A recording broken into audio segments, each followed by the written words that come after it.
Hi guys, this is Karma Moon, and I am making this video to inform you about my dad who had a stroke. Couldn't really figure out what was going on. We know he had aphasia, but we were not aware that he was having strokes. We'd been taking him to the doctor and everything. The doctor told him to take his medicine, because, you know, if he didn't, he would have strokes that would cause aphasia, difficulty communicating. We brought Dad home. He would not take his medicine. He said God had healed him. He would all he would do was take a aspirin. He would not take his medicine. So if you've got a parent who is having problems with their speech and everything, and they're not taking their medicine, try to figure out some way to slip it in their vanilla pudding or something, because they need it. But a few things that I wanted to say, and one was, when someone has a stroke, I thought that when you have a stroke, I thought you just kind of passed out or fell unconscious or couldn't move like one arm or one leg or one side of your body, or you could possibly have, like, you know, drawing, like, you know, like that. I've seen that happen in stroke patients. But my dad, we didn't realize he was having a stroke, and he became aggressive, defiant. We could not get him in the house. We were outside in the yard with him for like 8 hours, I guess. 7 or 8 hours. A full day trying to get him to calm down and come back in the house. We had called hospice out before, and they had came and give us some medicine for his anxiety. That didn't work because he wouldn't take it. He kept trying to go to the highway, to the road. We finally, when he started doing that, started trying to go like to the highway and waving people to come get him, you know, we said, that's it. We called 911. Should have done it a lot sooner, but we had no idea what we were dealing with. And what I want you to know is that when my dad had the stroke, he had trouble communicating. And I'm not talking about like, oh, I just can't find the word. He was speaking gibberish, like he was speaking another language. We could not understand a damn thing he said, and he would get angry because we didn't know what he was saying.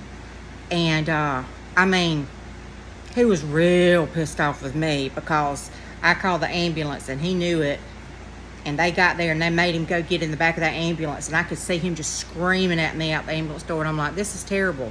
This is terrible.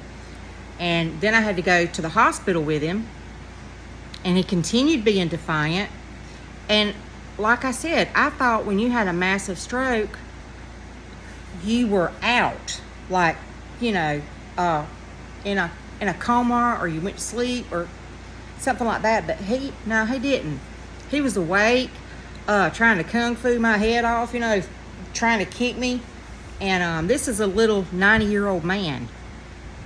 And it was just absolutely crazy. And what was even crazier was you couldn't understand what he was saying. He would say some words that you could understand, but when he tried to speak like sentences, it was just all over the place.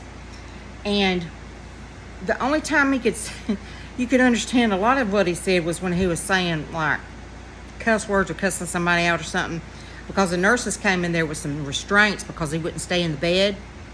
And he saw those, and he was like, oh, shit. I'm like, that's the clearest thing he has said all day long. But long story short, he stayed in the hospital for like 2.5 weeks. They gave him some therapy, which helped him, and they got him regulated on his medicine. He's home now, and he is taking his medicines like he's supposed to, but we cannot understand a word he says, and he gets very, very angry with us. Also, UTIs. If you have a parent, grandparent who has problems communicating, can't tell you, hey, my kidney's hurting, or, you know, it hurts when I go to the bathroom. get these test strips. I got some UTI test strips from Dollar Tree. That's $1.25. There's like 3 in a box. That's a lot better than paying $11 at CVS or Walgreens or wherever, Walmart even. So check Dollar Tree. Keep those things on hand. And if your loved one starts acting erratic, hallucinating, acting just off the chain, check their urinary. You check their urine. It's a real quick test, and get their ass to the doctor too if it tests positive. I'm not a nurse, not a physician, anything like that. I just wanted to share with you what happened with my dad, because it would have really been a great help if I had known, hey, this is a sign of somebody having a stroke if they're acting defiant and you can't understand what they're saying. But it's like he was talking, he knew what he was saying, but we didn't know what he was saying. Just like I said, a totally different language. And I may try to get some short video of him talking and put it on here so you'll understand what I'm saying. But it's just like listening to somebody speak Hebrew. I don't know anything about Hebrew, nothing. And I don't know anything about what my dad's saying, nothing. But just make sure you get them to the doctor. Advocate for your loved one, because you're the only one that's gonna be like in there for them, on their team, making sure they get seen about. The doctors were wonderful, nurses were wonderful, and right now he's at home and he's doing well. He's not back to his normal self, but he's doing well, and he's able to communicate a little better what he wants. We're catching on better to what he wants. We're able to understand each other a little bit better. Like if he has to go to the bathroom, I understand. He'll say go, and that means he's got to go to the bathroom. So we're learning, and I'm hoping that he'll get his speech back. That would make things a lot easier. But appreciate you listening to my video. This is an informative video on what we went through with my dad, and I hope it's helpful. And just hang in there. If you have a loved one who's had a stroke or whatever, just hang in there, and God bless you.